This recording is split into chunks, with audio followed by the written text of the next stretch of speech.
Back to news. Kakinada జిల్లాలో రాజకీయాలు రోజు రోజుకు దిగజారిపోతున్నాయి. కాకినాడ ఎమ్మెల్యే ద్వారంపూడి చంద్రశేఖర్ రెడ్డి, మాజీ ఎమ్మెల్యే వనమాడి కొండబాబులు పంతాలకు పోతూ వ్యక్తిగత ఆరోపణలకు దిగుతున్నారు. ఎన్నికలు సమీపిస్తున్న సమయంలో వారు చేస్తున్న విమర్శలు వారి వ్యక్తిగత ప్రతిష్టతో పాటు కుటుంబ సభ్యులంతా ఇబ్బంది పడేలా ఉన్నాయని పలువురు అసహనం వ్యక్తం చేస్తున్నారు. పరిస్థితులు ఇలాగే ఉంటే ప్రశాంతంగా ఉండే కాకినాడ కలుషిత రాజకీయాలకు కేర్ ఆఫ్ అడ్రస్ గా మారుతుందనే చర్చలు వినిపిస్తున్నాయి. దీనిపై మరింత సమాచారం మా ప్రతినిధి దూరాని అందిస్తారు. భాషలో చెప్పాలంటే క్రికెట్, ప్రత్యేకంగా క్రికెట్ భాషలో స్లెడ్జింగ్ అంటే ఆటలపై ఎక్కువగా వాడే పదం స్లెడ్జింగ్. అంటే బ్యాట్స్మెన్ ఏకాగ్రత దెబ్బతీసి అతను అవుట్ అయ్యే విధంగా చేసే ప్రక్రియని స్లెడ్జింగ్ అంటారు. ఇది అంతర్జాతీయంగా చాలా కాలంగా చాలా దారుణంగా జరుగుతున్న ప్రక్రియ. దీన్ని అరికట్టాలని జరుగుతున్న మాటలు కూడా చాలా వినిపిస్తున్నాయి. సరిగ్గా ఈ స్లెడ్జింగ్ ప్రక్రియ రాజకీయాల్లో చొరబడిందేమో అనిపించేలాగా కాకినాడలో ఒకరిపై ఒకరు చేస్తున్న వ్యక్తిగత దోషణలు రాజకీయంగా సమాధి అయ్యే విధంగానే ఉన్నాయని చెప్పుకోవాలి.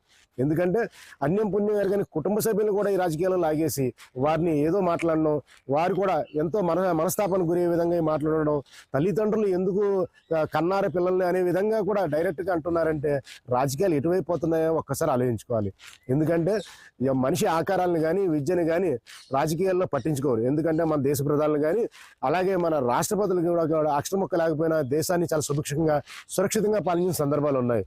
అయితే వాళ్ళ నడవడికను కానీ వాళ్ళ మాట తీరును కానీ వాళ్ళ పదప్రయోగాలను కూడా అలాగే ఎడం చేతి వాటం కుడి చేతి వాటం కుటుంబాల గురించి ఈ విధంగా వ్యక్తిగత దోషంలో దిగుతూ ఎట్టిపోతున్నామో తెలియని పరిస్థితుల్లో కాకినాడ రాజకీయాలు నడుస్తున్నాయంటే ఎంత దారుణం చెప్పుకోవాలి. ఎందుకంటే ఒకరినొకరిని విమర్శించే స్థాయి ఎంత దిగజారిపోతుందంటే కుటుంబాలు కూడా ఏం జరుగుతుందో తెలియని స్థితి బయటకు రావడానికి కూడా సంకుచిస్తున్నారంటే ఒక్కసారి పరిస్థితులు అర్థం చేసుకోవాలి. వాస్తవానికి కనుక రాజకీయ నాయకులు చేస్తున్న అవినీతిపై దండెత్తి ఆధారాలతో నిరూపిస్తే ఏకంగా ఆ పార్టీని కానీ ఒక ఇరకాటను పెట్టే పరిస్థితులు కనబడతాయి.